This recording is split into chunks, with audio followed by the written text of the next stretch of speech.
right, Mother's Day is right around the corner, and what better way to celebrate mom than with some flowers? Our KZI 9 News anchor Chelsea Deffenbacher has this week's edition of In the Garden, sponsored by Johnson Brothers Garden Market. Welcome back to In the Garden. I'm here with Caleb Johnson out at Johnson Brothers Garden Market. And Mother's Day is right around the corner, and hanging baskets are a great gift idea. But if you don't want to buy one already made, you can make your own. So we're going to get some tips from the pros on how they make their baskets so beautiful. Yeah, so a couple things is you want to put more plants than you think in a hanging basket to really make it look full. So I actually brought an empty hanging basket, and I thought, you could do one while we're filming today. So great. Are you up I'm for up it? for the challenge, okay. Yeah. So the one thing we always do is we try to figure out what's going to be our centerpiece for our basket. So we try to pick something bigger, taller. Looks like you've got dahlias, and we want to put that really more in the middle or all the way to the back side of one, depending on how you want your design to be. So okay.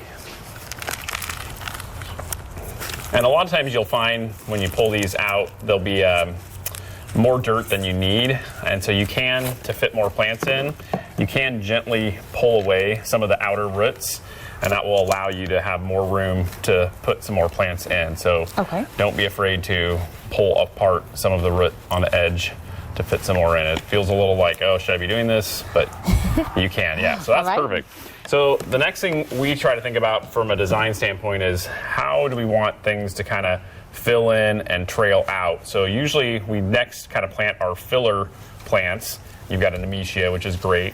And we kind of try to stagger those so that we can leave room for our trailing plants to hang down as well. So yeah, you can see it's a little tight there, but yeah, perfect. Just push it in there. And then you've got another one, another little filler. Okay. So I'd probably try to stagger that one so you've got a little room to put something over here.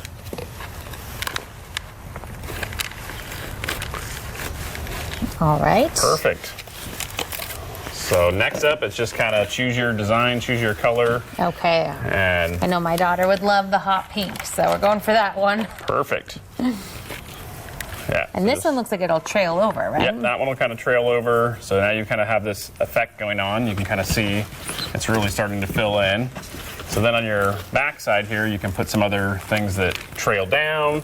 You can put some more upright things. If you want more of a traditional hanging basket, you'd want to kind of plant the same things on each side. If you want, more eclectic mix, you can do different plants in. There's kind of no rules to combinations as far as colors go. It's what your preference is. But really layering in heights and ones that trail will really be a huge benefit to you. And so while you're finishing that one up, the other trick, you can see we've got some of our hanging baskets that are not ready to be hung yet. One thing we like to do before we actually hang them and finish them is we actually prune the baskets. So we'll go through and basically snip out, which seems like, oh my gosh, should I be doing that? But as you prune, you'll actually increase the amount of branches you get, and you'll get a fuller basket in the end. So you're planting yours full. What I would recommend doing for yours is kind of pruning it up as well. Okay. And then when it fills out, you'll get a more dramatic look like that. Wow. And how long do you think it takes for it to fill out like that? This time of year, about every week, they'll double in size. Oh, so wow. you will So get a much fuller basket by just doing a light trim. And that's also a great tip for later in the season. If you get an accident that just plant that's not looking that great, just give it a little haircut and you'll be surprised at what an amazing fuller look you'll get a little bit later. And even if you take the blooms off, they'll come back? Yep. Okay. Yep. Yeah, that looks, all right, that looks how'd I perfect. That looks great. Fantastic. All right, well, that's going to do it for In the Garden. Back to you in the studio.